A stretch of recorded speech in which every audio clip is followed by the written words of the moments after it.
In between PSL के हवाले से बहुत सारी खबरें आ रही हैं और बड़े परेशान हैं फ्रेंचाइज ओनर्स के, अभी तक इवैल्यूएशन नहीं हुई टीम्स की, उसके बाद 2 टीम्स ऐड अप होनी थी, उनकी कोई खबर नहीं आई। पहले हो रहा था जी ये पीएसएल दिसंबर में करा देते हैं, फिर कहा नहीं जी पीएसएल दिसंबर में नहीं करवा सकते, आईपीएल के साथ ही पैरेलली कराएंगे। कोई भी चीज़ इस वक्त सॉर्टेड नहीं है। वो इस वजह से शायद कि सलमान नसीर साहब बहुत मसरूफ़ थे, वो एशियन क्रिकेट काउंसिल के मेंबर बन के एशिया कप को जो है वो हैंडल कर रहे थे। देखिए बिल्कुल सवेरा आप सही कह रही हैं कि कुछ पीएसएल के हेडक्वार्टर से कुछ अच्छी खबरें नहीं है, लेकिन एक और बुरी खबर रिगार्डिंग पीएसएल में आपसे शेयर करूं जी।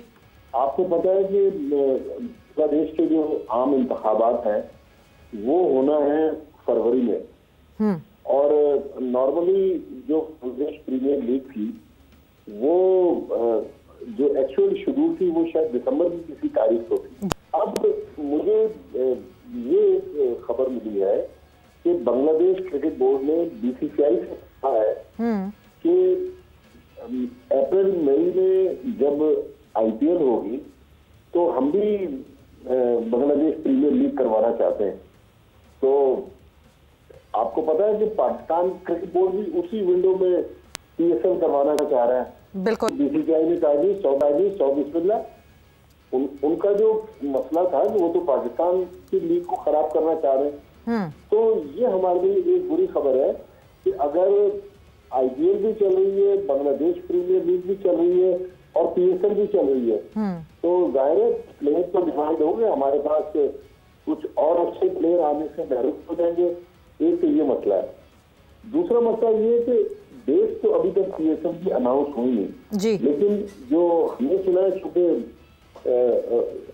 जनवरी फरवरी में T20 वर्ल्ड कप हो रहा है तो फिर रमजान शुरू हो जाएंगे।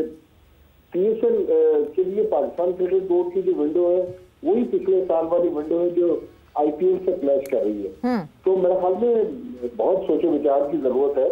अब बहुत सारे फंड जो थे वो बंद हो गए। पाकिस्तान क्रिकेट बोर्ड के चेयरमैन साहब को, चीफ ऑपरेटिंग ऑफिसर साहब को, प्लस सलमान नसीर साहब को जो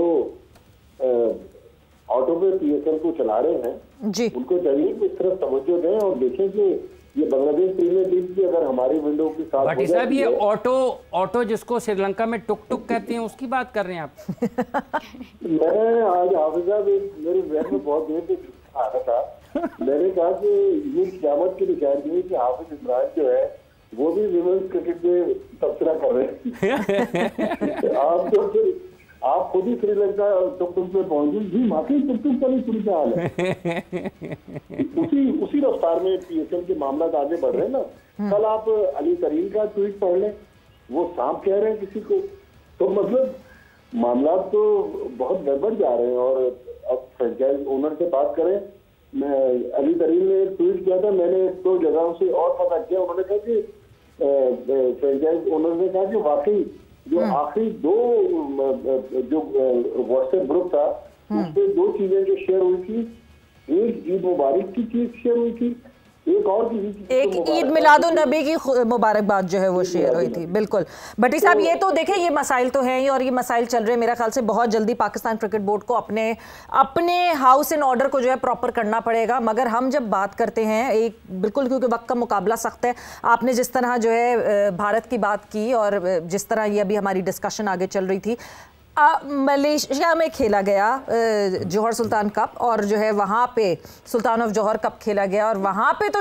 हैंडशेक्स हुए, वहाँ तो कोई मसला नहीं हुआ। तो ये सब क्या गैलरी के लिए खेल रहे हैं इस वक्त? और जो सारा फियास्को हमने एशिया कप में देखा था वो हॉकी पे नहीं होगा, बिकॉज ये हॉकी कम लोग देख रहे हैं। तो मेरा जो हेडलाइन क्रिकेट में मिलती है ना वो हॉकी में नहीं मिल सकती है। जो दूसरे नेट बॉल या दूसरे छोटे खेल हैं उनसे हेडलाइन भी मिल सकती है। मैं आपको अब चूंकि टाइम कम रह गया, एक इंटरेस्टिंग चीज शेयर कर दूं। मैंने पहले भी 1-2 प्रोग्रामों में डिफरेंट चैनल पे बात की है कि आपको पता है कि हमारी 20-25 साल से इंडियन सहाफियों से दोस्ती है। इस बार एशिया कप में जो मैंने उनकी तरफ से बेरुखी देखी, मिलते थे लेकिन वो गर्मजोशी के साथ नहीं मिल रहे थे। तो इसका मतलब है कि मामला क्रिकेट में बहुत आगे जा चुके हैं। अब ये क्रिकेट नहीं है, अब अभी अफगानिस्तान के साथ हमारी जंग जो है वो भी जोर पकड़ रही है। और एक और बुरी खबर ये भी सुनने को मिल रही है कि अगले महीने जो अफगानिस्तान में रेगुलर टूर्नामेंट खेलने दिल्ली और लाहौर आना था, वो टीम भी नहीं आ रही। तो बहुत सारे मामला हैं जिससे पाकिस्तान क्रिकेट बोर्ड को गौर व खोज करने की जरूरत है। बिल्कुल, बहुत सारे मामलात हैं और बहुत सारी पॉलिटिकल इन्फ्लुएंसेस हैं जो कि अब इस वक्त इस खेल को खराब करें। हाफिज यादव जो 7 बैटर हैं उसमें से मेरे ख्याल से मोहम्मद यूसुफ साहब हमारे साथ मौजूद थे कुछ ही दिनों पहले। कोई तकरीबन 5 बैटर्स की तो टेक्निक पे उन्होंने फ्लॉ बताया होगा, तो फ्लॉ तो सब में ही है। देखिए, अब मोहम्मद रिजवान को आप इस वक्त में कायदे-ए-आज़म ट्रॉफी में अगर भेजें, मतलब फ़र्ज़ कर लेना अगर वो फारिग हैं तो फिर तो जाने चाहिए, लेकिन किसी को ये कह देना कि अगर आप फारिग टीम के साथ हैं तो आप जाएं तो वही आपके मसले का हल है, ये भी एक आपको ज़रा दो तरफा चीज़ें नज़र आती हैं। अगर खिलाड़ी फारिग ही नहीं है तो फिर तो जाने की वो जा ही नहीं पाएगा, लेकिन अगर किसी की बैटिंग पर काम होना है तो पहले तो उसको NCA में जाना पड़ेगा, उसके बाद आगे बढ़ना पड़ेगा। और जब हम कायदे-ए-आज़म ट्रॉफी की बात कर रहे हैं तो उस कायदे-ए-आज़म ट्रॉफी पर पाकिस्तान क्रिकेट बोर्ड को जो कमेंट्री हो रही है उसके ऊपर भी निगाह डालनी है, क्योंकि जैसे हम मैच पर रोजाना बात करने हैं तो कमेंट्री भी रोज ही होती है, उस पर भी बात करना, लोगों को बताना चाहिए कि अगर आपके कमेंटेटर्स बैठे हैं, एक जगह पर बॉल जाती है और 2 कमेंटेटर्स उसको उसकी फील्डिंग पोजीशन को मुख्तलिफ बताते हैं, तो जो सुनने वाला है वो क्या कहेगा। मतलब अगर फर्ज कर लें स्क्वायर लेग पर बॉल गया है और एक उसको फाइन लेग बताएगा और दूसरा उसको स्क्वायर लेग बताएगा, तो सुनने वाला तो फिर आप उसको तो उलझा रहे हैं ना। हाँ। इसलिए अगर आपने फर्स्ट क्लास क्रिकेट के मयार को बुलंद करना है तो उससे जुड़ी हर चीज़ के मयार को बुलंद करना है, भले वो कमेंट्री है, भले वो अंपायरिंग है, भले वो आपका मैच रेफरी है, भले खिलाड़ियों का कंडक्ट है, उन तमाम चीज़ों पर आपको निगाह रखनी है। ये अच्छी बात है कि आपके मैच लोगों को डिजिटल पर नज़र आ रहे हैं, भले वो शॉट कहीं और जाए और कैमरा कहीं और कट हो जाए, ये एक अलग बात है, लेकिन कम से कम देखने को तो मिल ही रहे हैं। भले ऐसे ही मिल रहे हैं कि आपकी स्क्वायर लेग को फाइन लेग बता दिया जाए तो, लेकिन इसके बावजूद भी मिल तो रहे हैं। तो मयार को बुलंद करने की जहाँ तक ताल्लुक है तो उसको हर चीज़ पर निगाह रखने की ज़रूरत है। पाकिस्तान की इस टीम में जो खामियाँ हैं वो वाइट बॉल ड्रिवन है।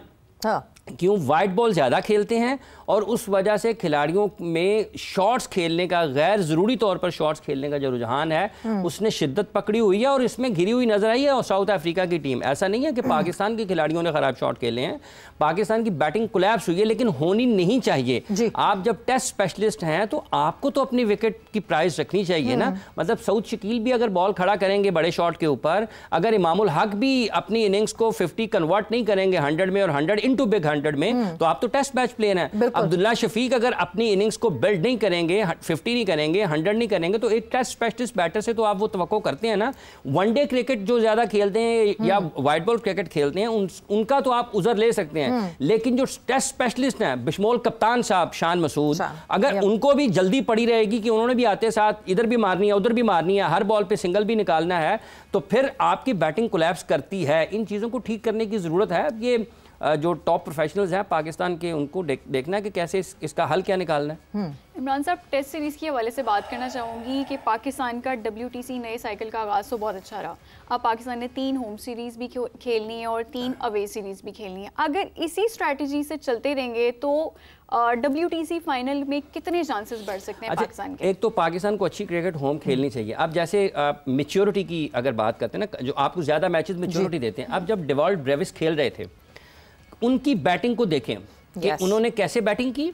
हर वो शॉट जो बड़ा शॉट उन्होंने खेला वो उन्होंने कहां पर खेला और कैसे खेला है। और जब उनका मुकाबला हो रहा था नुमान अली से, तो नुमान ने क्या उससे सीखा कि मैंने इसको कैसे आउट करना है। उस बॉलिंग को देखें कि उन्होंने जब उनको एक छक्का लगा, वो थोड़ी खिंचे बॉल, उन्होंने थोड़ा स्पीड उसकी बढ़ाई अपनी बॉल की, ठीक है, और उन्होंने वेरिएशन की, चेंज की चीजें कि मैं यहां करूं यहां करूं यहां करूं। जब उनको हर जगह पर वो ब्रेविस पकड़े नहीं गए तो फिर उन्होंने अपनी लाइन लेंथ चेंज की, थोड़ा पीछे आए, वहां से बॉल को स्पिन किया और वो डिफेंसिव शॉट खेलते हुए आउट हुए हैं। डेवॉल्ट ब्रेविस बड़ा शॉट खेलते हुए आउट नहीं हुए।